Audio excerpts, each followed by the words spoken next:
পাঁচমিশালি মাছের রসা নামটা শুনেই জিভে জল চলে এসেছে, তাই না? আমার প্রিয় ভিউয়ার্স, আসসালামু আলাইকুম। কেমন আছেন আপনারা সবাই? আশা করি মহান আল্লাহ তাআলার রহমতে আপনারা সবাই ভালো আছেন। আলহামদুলিল্লাহ আমিও ভালো আছি। তাই তো আপনাদের মাঝে ফিরে আসলাম চুমকি রান্নাঘর থেকে।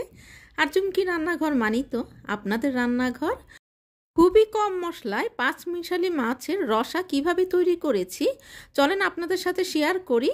কারণ খালি মশলা দিলেই কিন্তু স্বাদ হয় না, চাই পারফেক্ট ব্যালেন্স। তো চলেন শেয়ার করি আমি কিভাবে এই রেসিপিটা তৈরি করেছি। তো এখানে আমি একটা প্যানের মধ্যে তেল দিয়ে দিয়েছি পরিমাণ মতো। এখানে আমি আধা কাপ পরিমাণ কুচানো পেঁয়াজ দিব আর 1 টেবিল চামচ পরিমাণ এখানে রসুন দিয়ে দিব। আমি এখানে কোনো বাটা মশলা ব্যবহার করছি না, কারণ এই যে পাঁচমিশালি যে মাছের এই ছোটো মাছের এই রেসিপিটা, এটাতে কিন্তু কাঁটা মশলাটা অনেক বেশি ভালো যায় এবং টেস্ট অনেক বেশি ভালো হয়। আর আমি এখানে কিন্তু কোনো অন্য যে আদা বা স্পেশাল যে মাছের মশলা এগুলো আমি এখানে ব্যবহার করছি না। আর এখানে দেখতে পাচ্ছেন আমি পেঁয়াজটা সফট হয়ে যাওয়ার পরে একটু পানি দিয়ে দিয়েছি। এখন আমি এখানে দিয়ে দিব পরিমাণ মতো হলুদ, লবণ আর ধনে জিরার গুঁড়ো আর মরিচটা দিয়েছি আমি ব্যালেন্স করে, কারণ আপনারা ঝাল কে কেমন খাবেন ঠিক সেভাবে করে দিবেন। যে বেশি ঝাল খাবেন একটু বেশি দিবেন, কম খেলে একটু কম দিবেন। এবারে আমি মশলাটাকে কষিয়ে নিব যতক্ষণ না পর্যন্ত তেলটা উপরে উঠে আসছে। তো দেখতে পেরেছেন তেলটা উপরে উঠে এসেছে। তো আমি এখানে 1/3 কাপ পরিমাণ আলু কুচানো দিয়ে দিয়েছি। আপনারা চাইলে একটু কম বেশি করে দিতে পারেন।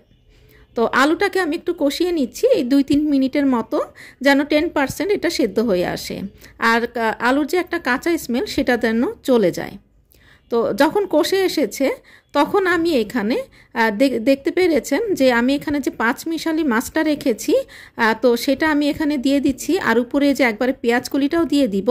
আর পেঁয়াজ কলিটা মাছের সাথে দেওয়ার কারণটা হচ্ছে যে আমরা অনেক সময় পেঁয়াজ কলিটা উপরে ছড়িয়ে দেই, তো পেঁয়াজ কলির যে একটা স্মেল থাকে সেটা অনেক সময় ভালো লাগে না। তো এই জন্য আমি মাছের সাথে দিয়ে দিয়েছি।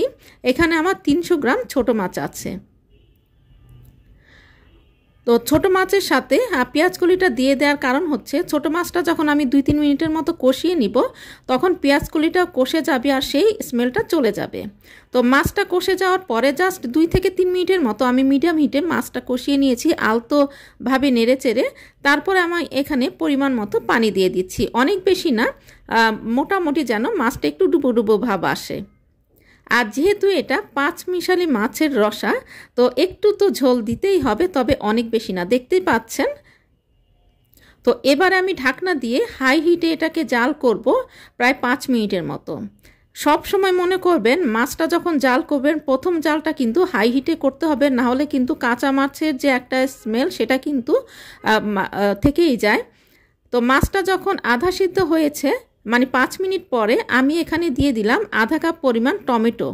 টমেটোটা আমি অনেক বড় করেও কাটিনি আর একদম ছোট করেও কাটিনি, মাঝামাঝি করে কেটেছি, দেখতেই পাচ্ছেন।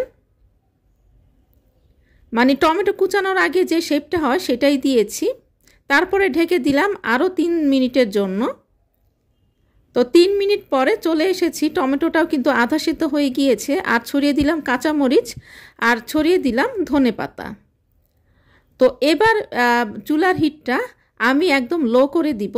লো করে আমি এটাকে ঢাকা দিয়ে প্রায় 1 মিনিটের মতো রেখে দিব।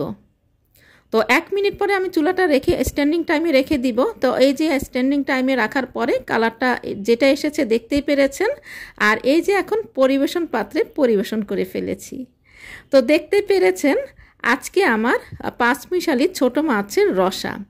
আর খেতে কিন্তু খুবই মজা, আপনি 100% মাছের টেস্টটা একদমই পাবেন। কারণ এখানে মানে অতিরিক্ত কোনো মশলা ব্যবহার করা হয়নি, কারণ অতিরিক্ত মশলার ব্যবহারের ফলে দেখা যায় আসল মাছের যে টেস্ট সেটাই চলে যায়। তো আশা করি আজকে আমার এই রেসিপিটা আপনাদের ভালো লেগেছে। আর ভালো লাগলে তো চুমকি রান্নাঘরের সার্থকতা। আর চুমকি রান্নাঘর মানে তো আপনাদের রান্নাঘর।